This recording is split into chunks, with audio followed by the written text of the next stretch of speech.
Okay, ladies and gentlemen, I should like to share with you some thoughts on the links between the type of exchange rate system and deregulation and output and employment. There are some very important insights which you'll find in our EIIW working paper 238, which is entitled Foreign Financial Deregulation under Flexible and Fixed Exchange Rates.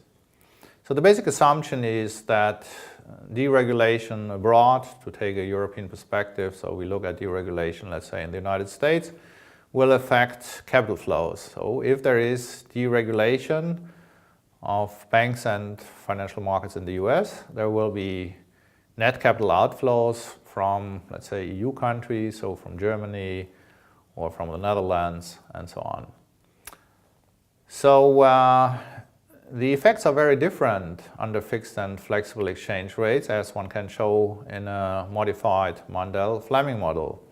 What we can show is that under fixed exchange rates, you will see that there is an induced reduction of the money supply, and therefore output will reduce.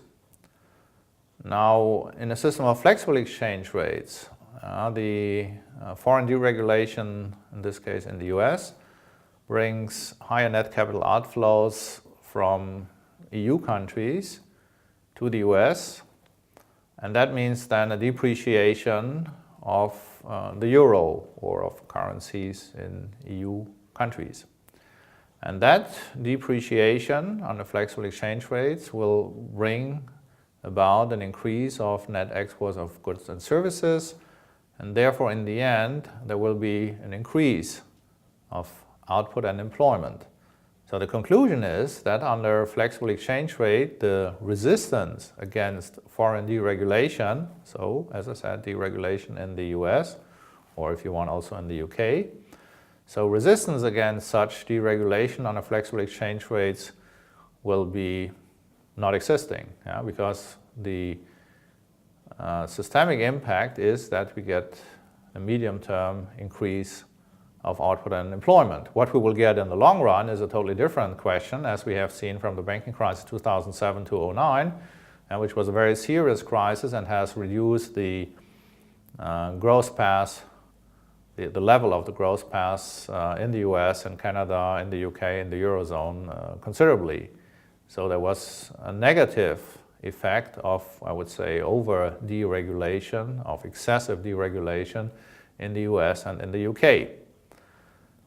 So that brings then up the next question, what is the result of excessive deregulation in an enhanced growth model? And the paper also looks into these and other questions and comes up with a, I would say, modern, much more relevant production functions, or macroeconomic production function, which includes trade, which includes risk, which has real money balances as an input factor, just like private and public capital and knowledge and labor. And we have a savings function, which is more realistic in the sense that we look at an economy which has accumulated inward foreign direct investment.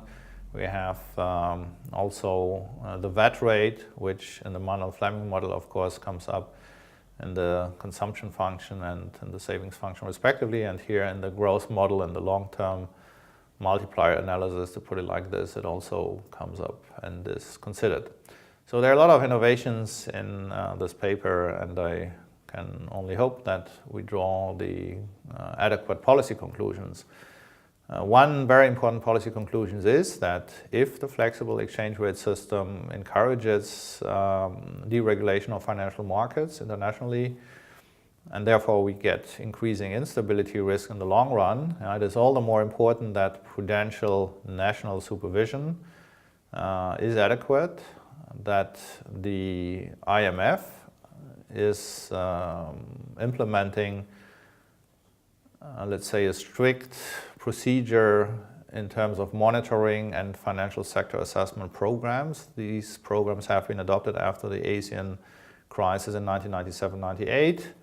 And unfortunately, I must say, the FSAPs were not always adequate. So in the case of Ireland in 2006, or mid-2006, you can read an FSAP report which is science fiction, because it says that Ireland has no problems in the banking sector, which was totally nonsense. A few years before, there was an inadequate FSAP, a misleading FSAP on Switzerland. So I have some doubts here. So we should invest in the quality of FSAP reports. That's very important. And it is also quite important, of course, that countries cooperate at the Bank of International Settlements when we talk about Basel III rules, so the international cooperation and prudential supervision of banks.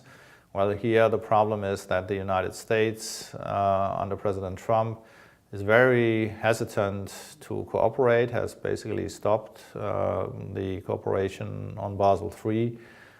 And one also should anticipate that Brexit will encourage the British government to adopt a new round of financial market deregulation, probably also of reduced corporate taxation.